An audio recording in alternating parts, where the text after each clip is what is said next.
Sejak republik ini berdiri, satu tekad tak pernah padam, membangun negeri dari fondasinya. 2 hari setelah proklamasi, pada 19 Agustus 1945, berdirilah Departemen Pekerjaan Umum, cikal bakal lembaga yang memikul tanggung jawab membangun Indonesia dari dasar. Pelantikan Menteri PU pertama dilaksanakan di rumah sederhana Presiden Soekarno. Pada 3 Desember 1945, terjadi pertempuran di Gedung Sate antara pemuda Indonesia dan pasukan Nika. 7 pegawai Departemen Pekerjaan Umum gugur dan dikenang sebagai pahlawan Sabta Taruna. Sejak itu, 3 Desember diperingati sebagai Hari Bakti PU, simbol pengabdian insan pekerjaan umum membangun negeri. Pada masa ini, pembangunan infrastruktur di Indonesia difokuskan pada upaya pemulihan, rehabilitasi, dan pembangunan dasar pasca kemerdekaan. Memasuki dekade 1960-an, semangat pembangunan nasional semakin bergelora. Departemen Pekerjaan Umum menjadi penggerak utama dalam mewujudkan visi besar Presiden Soekarno, membangun jati diri bangsa melalui karya, seperti pembangunan Jembatan Ampera dan Stadion Gelora Bung Karno. Saya Sutami. Saya percaya tugas seorang insinyur adalah bekerja, bukan banyak berbicara, tetapi menyelesaikan apa yang menjadi tanggung jawabnya. Sebelum saya masuk pemerintahan, Presiden Soekarno memanggil saya dan meminta saya merancang Jembatan Semanggi. Bagi saya, ini kesempatan untuk menunjukkan bahwa bangsa ini mampu berdiri di atas kakinya sendiri. Kami menggunakan beton prategang, teknologi yang saat itu masih baru, dan Jembatan Semanggi menjadi yang pertama di Indonesia. Syukurlah, sampai hari ini, ia masih tegak dan melayani rakyat. Kemudian, saya dipercaya memimpin Departemen Pekerjaan Umum dan Ketenagalistrikan. Pekerjaan saya sebenarnya tidak berubah.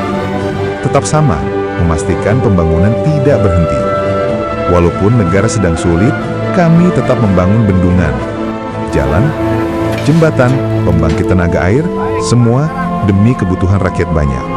Saya hanya ingin apa yang saya kerjakan memberi manfaat, karena saya yakin selama pembangunan berjalan, rakyat punya harapan, dan masa depan bangsa sejahtera.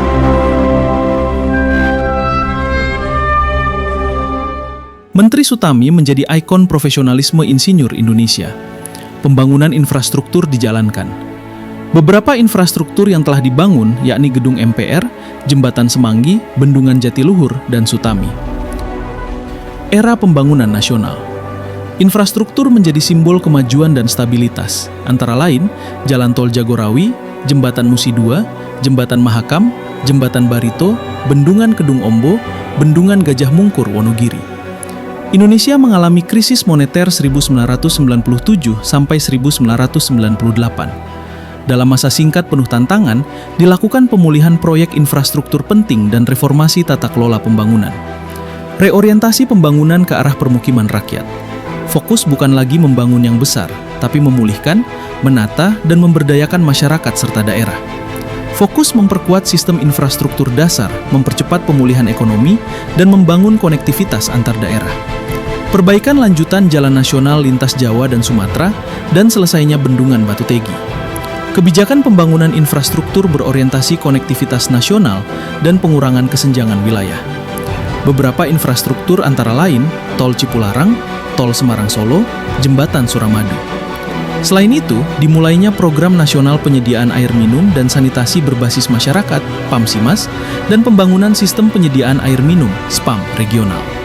Dari Sabang sampai Merauke, dari desa hingga kota. Infrastruktur hadir menghubungkan seluruh Indonesia. Beberapa infrastruktur antara lain, Tol Trans Sumatera dan Trans Jawa, bendungan, pos lintas batas negara, PLBN, tempat pembuangan sampah, TPA, dan sistem penyediaan air minum, SPAM. Memasuki kepemimpinan Presiden Prabowo Subianto, semangat membangun terus berlanjut dengan arah yang berkelanjutan dan menyeluruh. Fokus pembangunan infrastruktur mendukung swasembada pangan dan energi. Beberapa infrastruktur antara lain, pembangunan sekolah rakyat,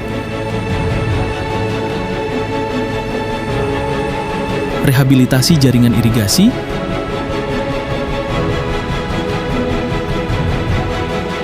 perbaikan jalan, pembangunan jembatan, dan infrastruktur dasar.